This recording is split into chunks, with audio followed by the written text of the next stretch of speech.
So, good evening mga idol. Wala na. Dugyot ng iyong kuya.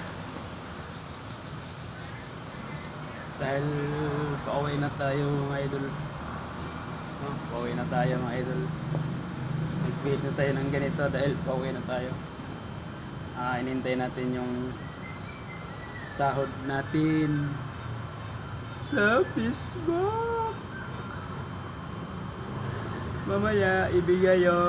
Mamaya mapakita ko sa inyo ang aking sahod sa Facebook. Kasi nag-antay tayo. Hindi pa. Sarado pa. Antay tayo sa update kung kasahod ba tayo ngayon sa Facebook. Tingnan naman natin mga idol, no? Antayin natin. I-update ko lang kayo kung magkano yung sinahod ko sa Facebook. Pero matagal yun.